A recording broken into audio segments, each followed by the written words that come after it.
this is Hoa. This is the continuation of Yelena. Please be sure to find the previous parts in the videos on my channel.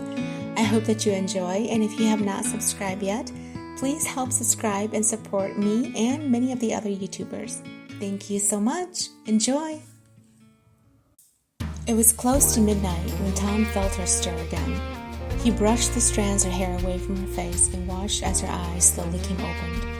She had been sleeping nestled up beside him for long hours, no longer shivering.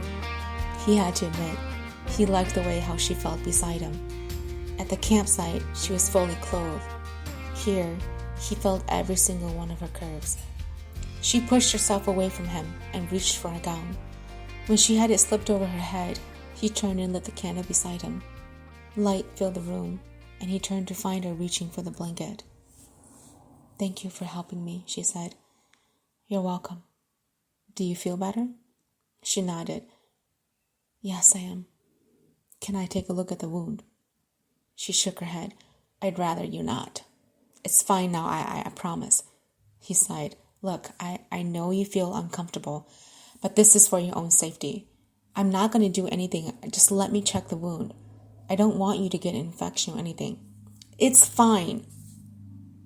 "Do you want me to do it the hard way, where I use force?" he asked. She stilled. "I thought you said you didn't use force."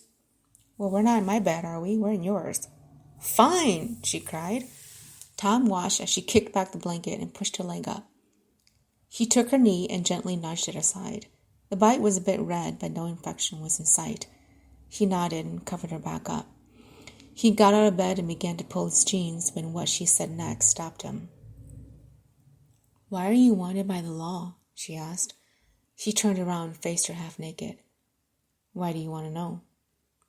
"Well, you brought death to my father. I think I deserve an answer." Knowing she was right, he said, "I'm cleaning the world." She frowned. I don't understand." "Well, I didn't think you would. You're a lucky person who was born into this world with love. I wasn't. I've had to live with it all of my life, and it's not something I would wish for anyone. I've had a hard life, and I'm cleaning the world of those people who make it hard for others to live in." "What makes you think you have the right to do that? Justice is given to the sheriff. He's the one who takes the criminals and puts them away. You don't have a badge." "No, but I have something more." "And what is that?" He leaned down on the bed. "Honor, ma'am." She frowned. "That's the second time I've heard you speak of honor. Why does honor mean so much to you? I mean, you're out there killing people, and yet you speak of honor. To me, that's not very honorable." Tom grabbed his shirt and pulled it over his head. "You don't know anything about me." "I know you're not God." He walked around the bed, grabbed her, and stood her up. "No, I'm not. Because if I was, I'd prevented my mother from being raped and left beaten to death. You want to know about me, Yelena? I was a child rape. She gave birth to me after 4 men had their fun with her. When I grew up and became a man, she told me the story, and it made me sick to my stomach. I promised I would never let another man harm her. But you know what? This world is full of sick people. I wasn't there when they came back for her the second time. They killed her, and I couldn't wash the blood off of my hands when I found her. That is why I'm cleaning the world. I'm going to find those scums and get rid of them once and for all." She stared at him with shock in her eyes. "But Nettie said your mother died when you were young." "Of course she did, because that's what I told her. No one knows the truth until now, and I'm even beginning to wondering why I'm telling you." He watched as emotions filled her eyes, and then suddenly she did something he never expected. She pulled him into her arms and held him. The comfort she brought to his heart made the madness in him confused. He was suddenly quiet, and slowly his hands came to rest on her waist, holding her in place, not wanting her to let him go. He had never felt another woman react this way to him before, and it surprised him, but more so, it frightened him. He had never been surprised, and before that, he didn't like the feeling. He felt compelled to say that it was nice now to be surprised by her. He gently pushed her back and stared into her eyes. She had a soft look that tugged at his heart. He noticed that her eyes had a speck of gold that seemed to dance when she was concentrating. The curls of her hair made her cheeks stand out even more. He reached out a finger and traced it along her jawline. She closed her eyes, and everything inside him screamed a flashing of warning. She was innocent, pure, and he was anything but. When she opened her eyes again, he took a deep breath. "You should rest," he said gently. Tom was sitting at the dining table with a bottle of Southern Comfort and a shot glass. Everyone was sleeping, and he was drinking away to numb his feelings and his urge to walk up the stairs and make love to Yelena. He admitted that when she held him, she stirred that burning sensation inside the pit of his belly, the part inside of him that wanted to kiss her again. When he was holding her, his hands molded the curve of her body, and the heat of their bodies together made the ice around his heart begin to thaw. Was it true what people said? That a good woman could melt your heart and make you learn how to live again? He poured the brown liquid into the shot glass and downed it. It burned his throat and made his heart kick against his rib. Sighing, he rubbed the bridge of his nose. Woman. What did he know? He knew they were creatures of heavenly bodies and fragrance.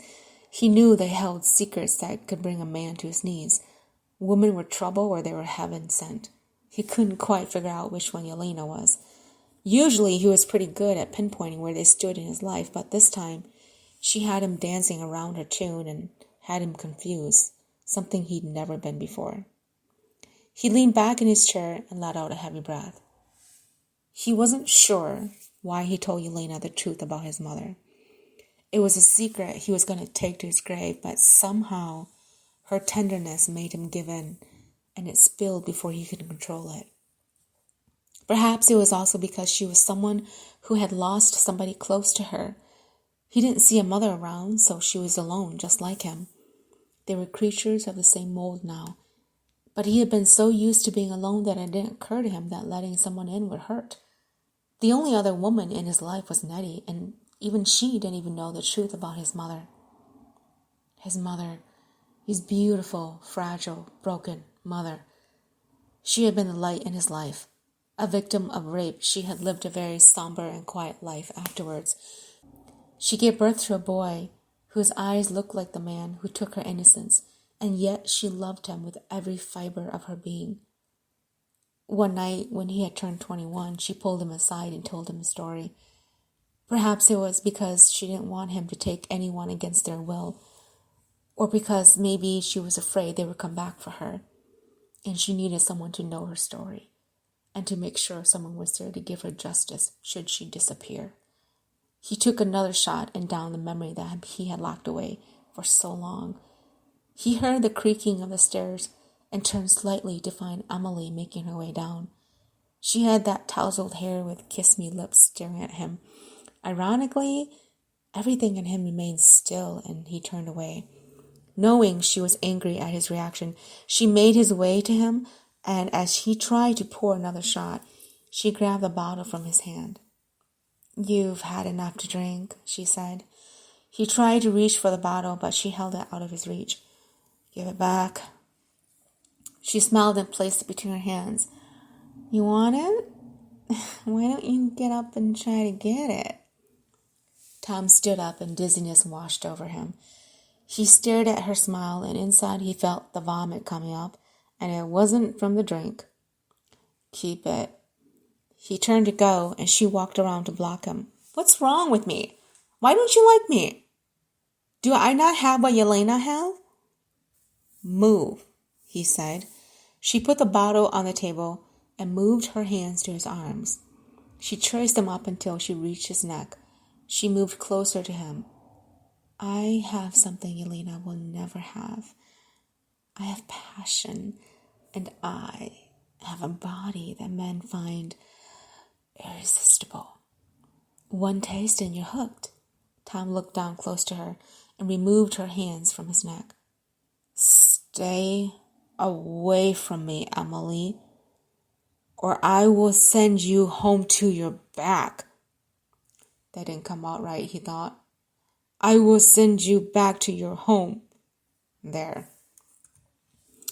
She frowned as he walked around her and up the stairs. It was a long flight of stairs when drunk, but he almost stumbled on the top step. He caught himself and dragged his numb and heavy legs to the bedroom door. He opened it, walked in, closed the door, and flopped on the bed just before he knocked out. The power of the pillow slamming into his face woke him up. Tom cursed and sat up, his head spinning as the pillow whacked him in the face again. He grabbed the pillow and tossed it aside as he looked up to find Yelena sitting on the bed beside him. She cursed and reached to hit him, but he grabbed her hands and pulled her toward him hard. I've got a damn hangover, lassie. Stop screaming and hitting me before I kiss you senseless. She tried to pull her hands free, but failed. You slept in my bed. What did you do to me? He frowned to let her hands go. He looked around and realized she was right. He turned back to look at her. I was drunk and came in here by mistake. Why didn't you wake me up? She blushed and looked away. When she looked back up at him, she changed the subject. Just get out of my room. She moved to get away from him, and he grabbed her arm. Wait. Why were you so sound asleep? None of your damn business. He tightened his grip. What did you do? Nothing. He narrowed his eyes. Tell me, Yelena. She scoffed and then straightened her shoulders. I was scared, so I took a little something to relax me. He frowned and looked around the room. His eyes fell on the whiskey bottle on the drawer top. He laughed and let her go. You were drinking, lassie? Have you ever taken a shot in your life? Yes, I have, she argued. He laughed. So if you were drunk and I was drunk, we can both come to terms that nothing happened last night. Or we're both too drunk to remember anything. She cleared her throat. Seeing as how we're both fully clothed, I choose that nothing happened. He held his head in his hand, which was spinning wildly. He groaned and cleared his throat as he turned to face her. How is it that you do not have a hangover? She shrugged. I took one shot. Laughing, he said, Yeah, I figured that. Why were you drinking? Well, as a lassie once told me, none of your business. I'm going to take a bath and drink a pitcher of water. Yelena finished putting the milk on the table and turned around to find Nettie pulling the biscuits out of the oven. She grabbed the plate of bacons on the counter and placed it on the table just as Two-Faced and Bobby stepped in. They sat down and helped themselves to a healthy serving of everything on the table. Tom walked in, freshly shaved and dressed in a blue shirt and jeans, and sat down. Emily came in after, wearing a black cotton dress and her hair in braids down the front of her. Good morning, she said sweetly. Morning, Bobby and Two-Face said in unison while Tom remained mute. After breakfast, Tom began packing, and Yelena watched as he called out his 2 men to saddle the horses. She knew he was going to leave. He told her he was going on business. She knew what his business was, and even then, they didn't know each other. She feared for his life. How long will you be gone? She asked. They were in the kitchen, alone. He looked up at her. I don't know, a few days, a week at the most. I have to wait for a shipment. What kind of shipment? He looked away. It's best if you don't know. She nodded. Perhaps. Yelena turned to go, but he grabbed her arm and spun her around. She stared into his eyes and found his lips inviting as he watched her. Where he held it, it seemed to burn and tingle.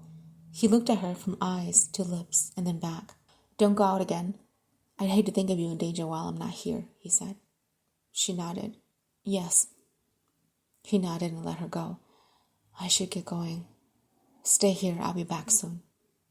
Yes, she replied. Make sure you stay here and don't wander. Yes. He sighed.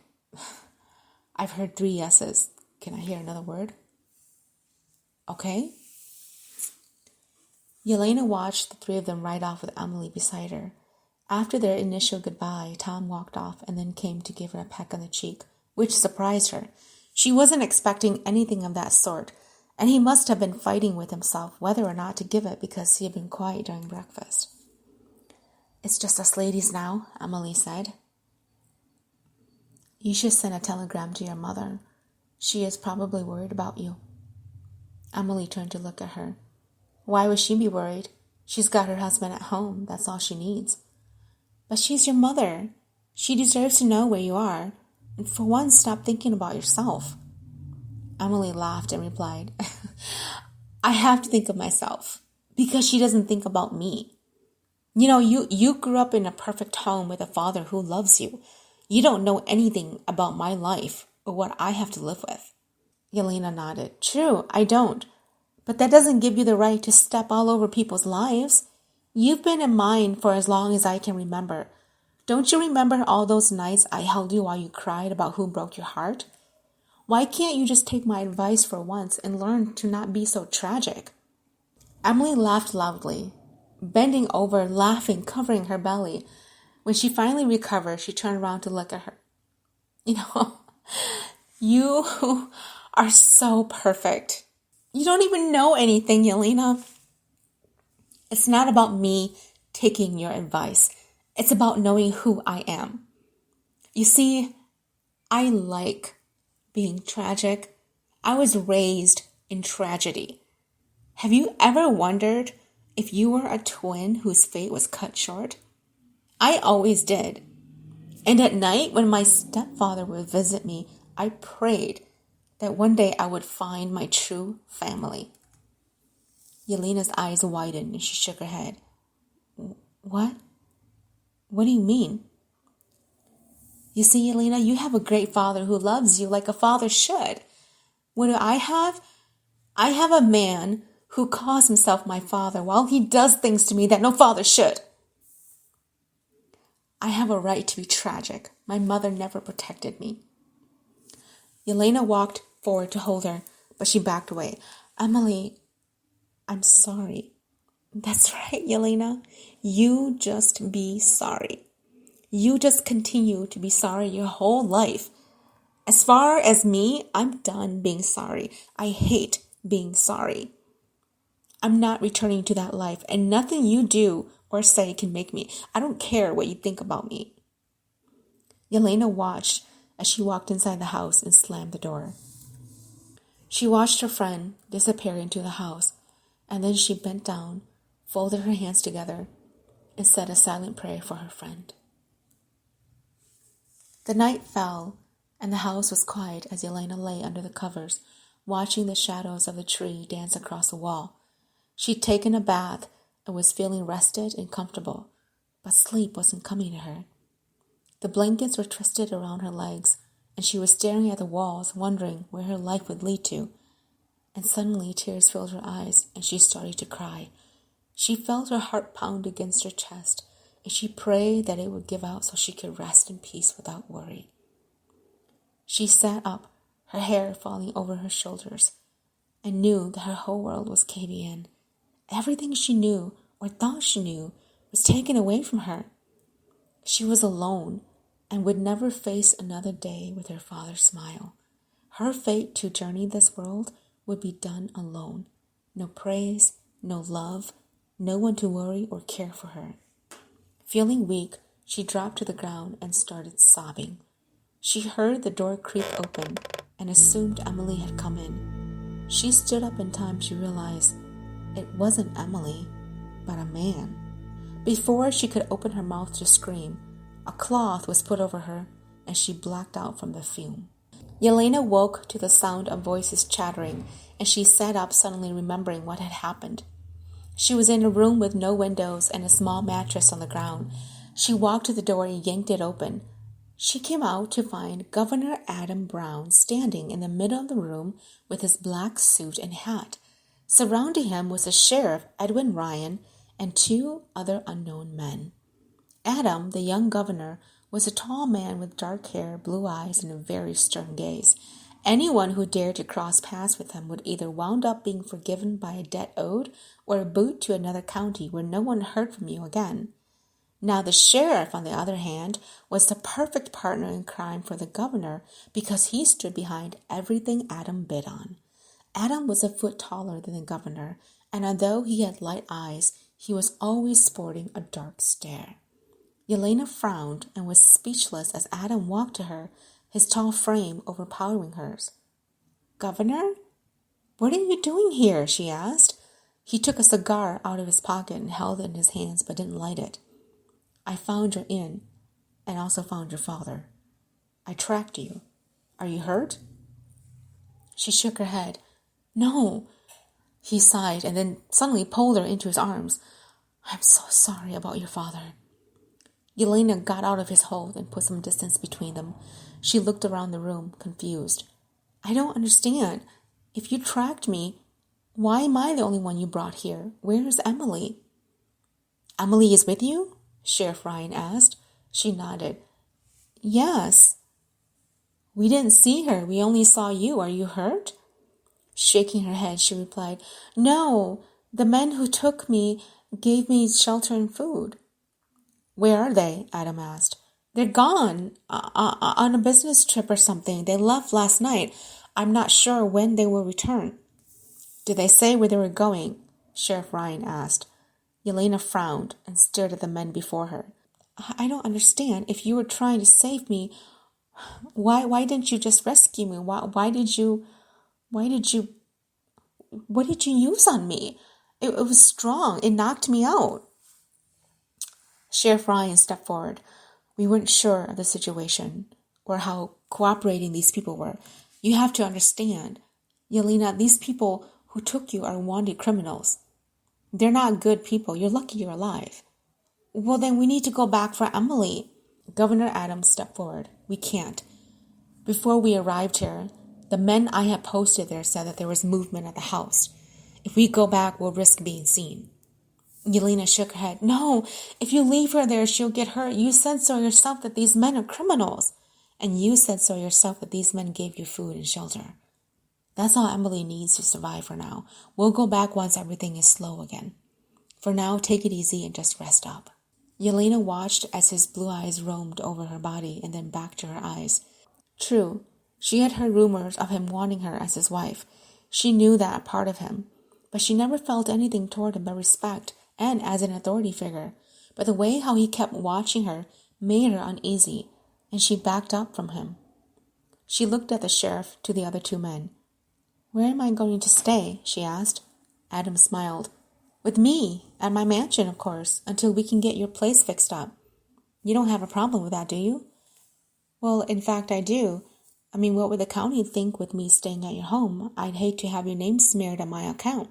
He laughed. "Oh, thank you for thinking of me, sweetheart, but really there's no need to worry.